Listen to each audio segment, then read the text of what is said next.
He had 2 sisters, Nita and Larissa, making him the only son of the family. Christian graduated from Loveland High School in 1988, after which he enlisted in the Navy in 1992. He joined the Nevada Army National Guard in 1995. In April of 2009, he was deployed to Afghanistan, serving as the squadron ammunition manager and field ordering funds manager.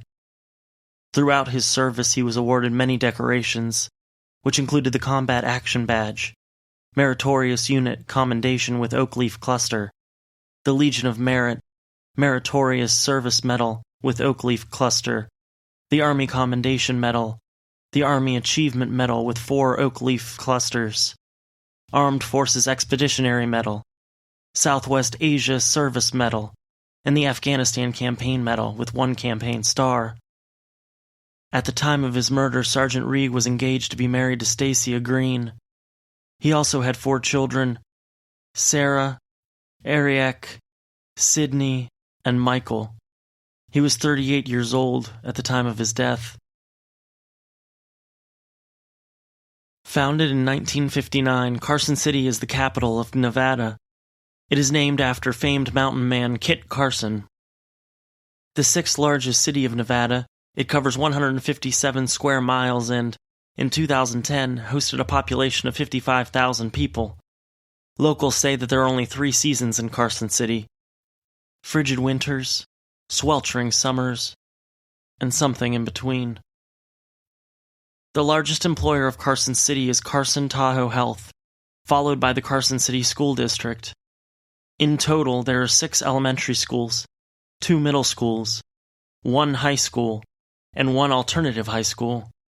Carson City is also home to West Nevada College.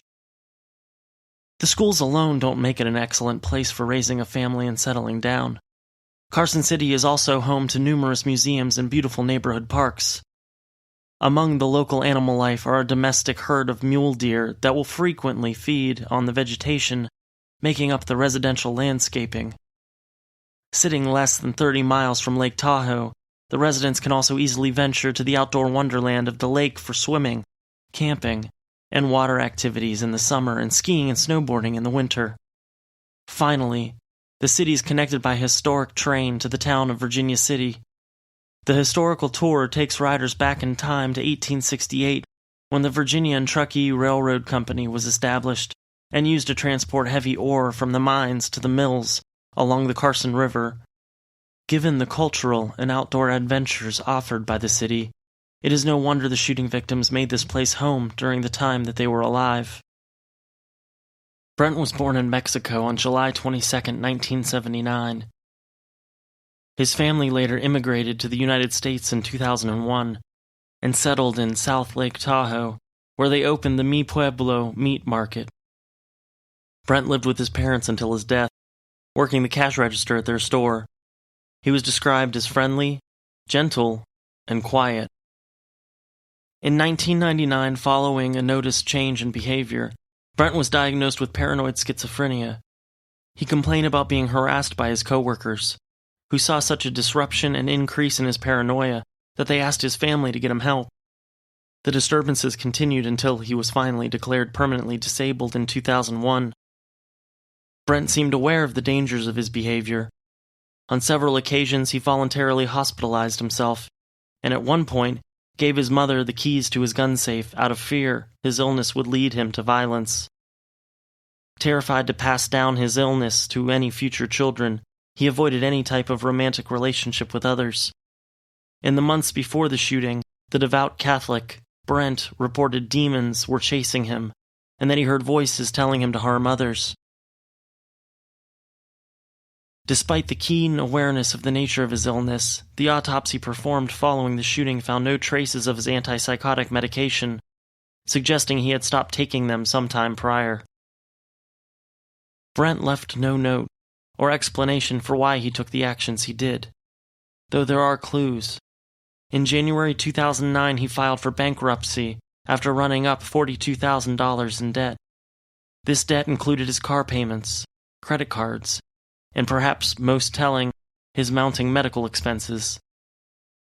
Though he was never violent towards others in the past, Brent was known for keeping to himself, to the point where he may have felt isolated or even alienated. Combined with the paranoia caused by his unmedicated illness, it's not hard to suspect that Brent unwittingly turned himself into a ticking time bomb. Of course, without a note, or Brent being here to tell us this himself, there is no way we will even know for sure. Given the impact the illness had on Brent's life, we are left to ask, what exactly is schizophrenia?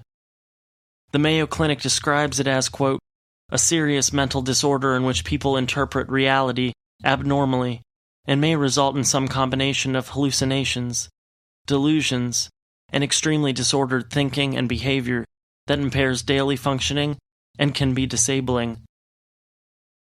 There is no known direct cause of this disorder.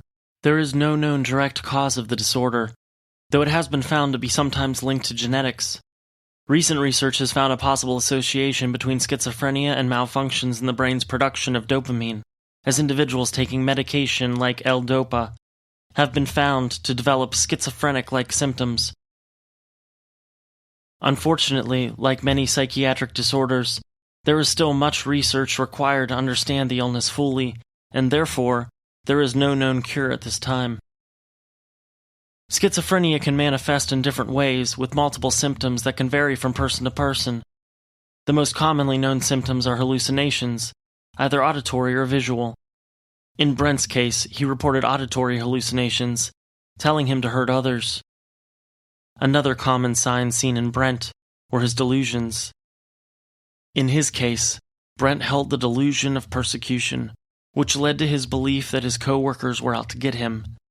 Other known symptoms of schizophrenia include, quote, word salad, which is a jumbling of words together, suicidal thoughts, inappropriate emotional expressions, or the absence of emotions at all, and catatonia. Given the variety of symptoms and manifestations, individuals with schizophrenia are often unaware that they have the disorder, or are even symptomatic. Usually they are referred to treatment by a friend or family member, where they will receive the diagnosis and a treatment plan. It is rare for symptoms to occur in children or adults over 45. Instead, men usually begin showing signs in their mid-20s, and women in their late 20s. There is no cure for schizophrenia, but there are treatment options. With a disorder like schizophrenia that completely alters a person's perception of the world around them, it is usually critical to get treatment started and continued as soon as possible. Treatment allows symptoms to be kept under control and manageable. Antipsychotic medication, often with antagonists to reduce the amount of dopamine in the brain, are the usual prescription. A patient may also be given antidepressants and anti-anxiety medication to help with the effects on mood that schizophrenia can cause. As with most mental health illnesses, a patient may also find it helpful to participate in regular therapy sessions. As demonstrated in this case, mental illness was one of the most significant factors in this terrible situation. It was a preventable tragedy that again reminds us all to please say something if you see something. You never know how many lives you may be saving.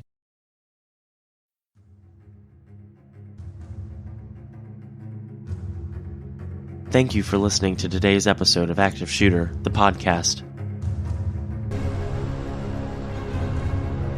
Active shooter. Reports of an active shooter. Active shooter. Active shooter. Mass casualty incidents.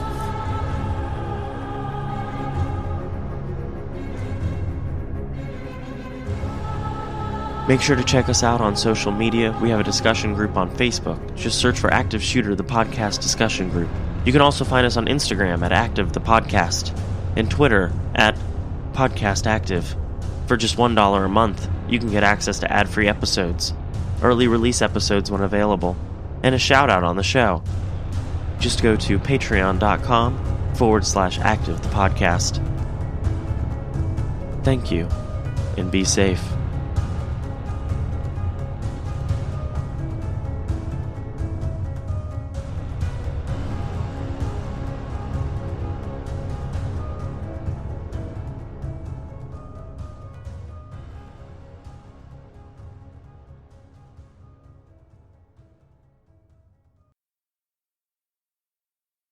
A huge thank you to Darren Curtis, who composed some of the music used in this episode. Check him out at darrencurtismusic.com.